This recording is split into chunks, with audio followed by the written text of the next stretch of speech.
अस्सलाम वालेकुम जी स्टूडेंट्स। आज का टॉपिक है हमारे पास biology and service of mankind के जो फील्ड है बियोलॉजी की, इसने इंसानियत के लिए कौन कौन से खिदमात पेश की हैं। तो हमारे पास तीन मेजर हैं। सबसे पहले हमारे पास है food production, then we have disease control, then we have protection and conservation of environment. तो आज हम ये देखते हैं कि बियोलॉजी ने कैसे फूड की प्रोडक्शन में अपना रोल अदा किया है। So if you talk about the role of biology in the food production, as we know the population of human being is increasing day by day. So due to the population में इजाफे के सबब उसके लिए हमें क्या है कि फ़ूड भी ज़्यादा चाहिए। तो पॉपुलेशन की रिक्वायरमेंट को पूरा करने के लिए बियोलॉजी ने फ़ूड की प्रोडक्शन में काफ़ी हद तक इंक्रीज़ कर दिया है। इससे से क्या मुराद है कि जैसा कि हमारे पास है डेवलपमेंट ऑफ न्यू वेराइटीज़, कि आपके पास बहुत सारे एनिमल्स और प्लांट्स ऐसे हैं जिनकी बहुत ज़्यादा वेराइटीज़ को बनाया गया है। कि अगर आपके पास पहले एकड़ में, जैसा कि गंदम की मिसाल ले लें, पहले अगर एकड़ में से 5 मन गंदम निकलती थी, तो अब ये है कि फर्टिलाइज़र के डालने से बहुत ज़्यादा तादाद में 20-20 मन तक भी हमें वीट हासिल हो जाती है। Use of selective breeding, selective कहते हैं सिलेक्शन करना, ब्रीडिंग कहा जाता है कि आपस में जो ऑर्गेनिज़म होते हैं उनको आपस में मिलाप करवा देना।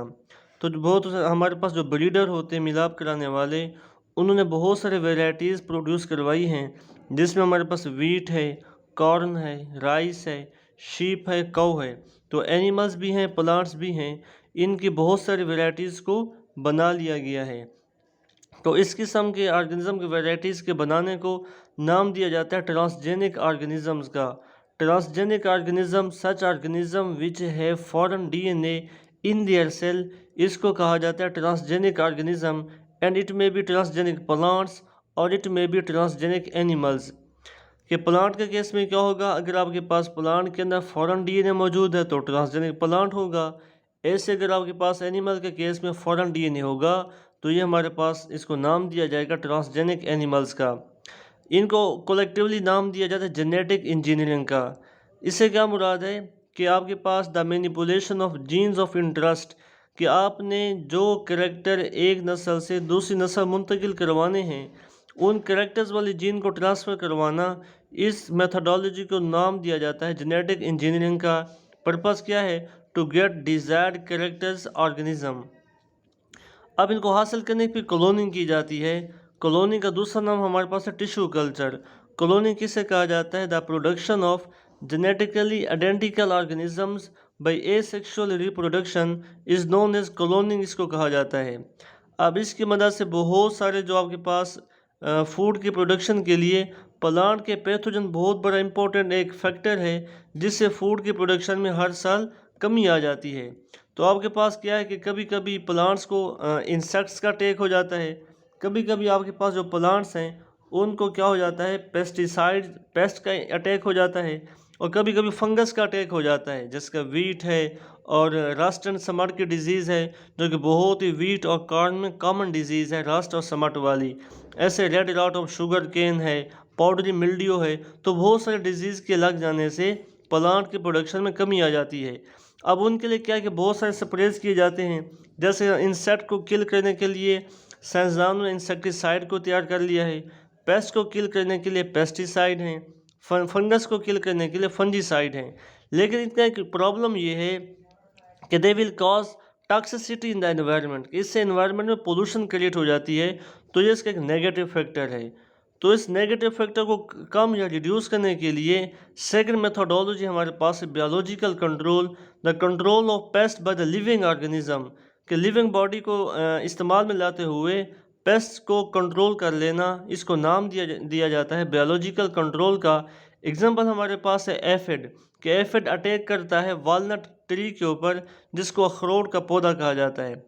अब इसके ऊपर जो अटैक होगा तो एफिड को किल करने के लिए हम किसी लिविंग ऑर्गेनिज्म को लेंगे, और वो हमारे पास है वेस्प। तो वेस्प यहाँ पे अटैक करेगा एफिड के ऊपर, जिससे वालनट ट्री को महफूज कर लिया जाता है मज़ीद अटैक होने से। तो bacteria can be also used as biopesticide. तो बायोपेस्टिसाइड के तौर पर बैक्टीरिया को बहुत ज़्यादा कॉमन यूज़ में लाया जाता है और इनका एक फ़ायदा ये है कि there will be no toxicity in the environment, कि लिविंग बॉडी के इस्तेमाल कर लेने से एनवायरनमेंट के अंदर किसी भी किस्म की टॉक्सिसिटी नहीं स्प्रेड होती। देन आपके पास है कि IDM, ये हमारे पास एक अलग से मेथोडोलॉजी है कि IDM क्या होती है। IDM stand for integrated disease management. Integrated कहा जाता है कलेक्शन को। डेफिनेशन क्या है हमारे पास, the effective control of particular disease by using all appropriate and relevant methods, कि वो तमाम के तमाम मुनासिब और रेलिवेंट मेथड को इस्तेमाल करते हुए एक मखसूस डिजीज़ को कंट्रोल कर लेना, तमाम तरीके इस्तेमाल करते हुए इसको नाम दिया जाता है IDM, means integrated disease management का। देन हमारे पास लास्ट वन है हाइड्रोपोनिक कल्चर टेक्निक। हाइड्रो कहा जाता है वाटर को, कल्चर टेक्निक, इससे क्या मुराद है हमारे पास कि such technique which is use to check the nutrients, कि हमारे पास एक ऐसी टेक्निक है जो कि न्यूट्रिएंट्स की क्या है कि अवेलेबिलिटी को चेक करने के लिए इस्तेमाल की जाती है, कि आया कि कौन सा न्यूट्रिएंट प्लांट की ग्रोथ के लिए ज़्यादा नेसेसरी है और कौन सा न्यूट्रिएंट्स प्लांट की ग्रोथ के लिए ज़्यादा नेसेसरी नहीं है। तो इसको आपके पास एक वाटर टैंक में एक पानी स्टोर किया जाता है, इसको एरेटेड वाटर बनाया जाता है, इसके अंदर तमाम के तमाम न्यूट्रिएंट्स डाल दिए जाते हैं और यहाँ पे प्लांट्स की ग्रोथ करवाई जाती है।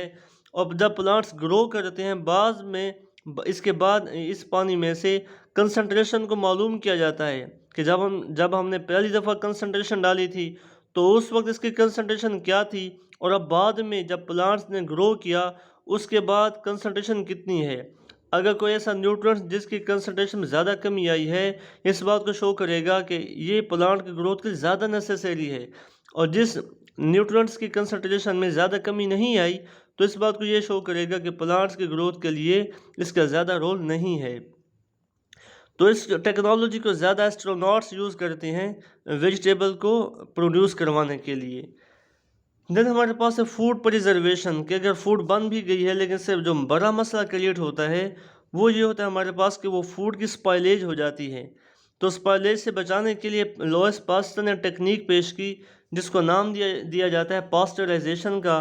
इसके अंदर क्या होता है कि आपके पास जो मार्केट से कैंड मिल्क मिलता है या कैंड फूड डब्बू में बंद मिल्क मिल जाता है, तो यह ड्यू टू पास्चराइजेशन उसकी स्पॉइलेज को ख़त्म करने के लिए कि वो स्पॉइल ना हो जाए, और स्पॉइल होने के साथ साथ क्या है आपके पास कि वो फूड की क्वालिटी में भी कमी ना आए।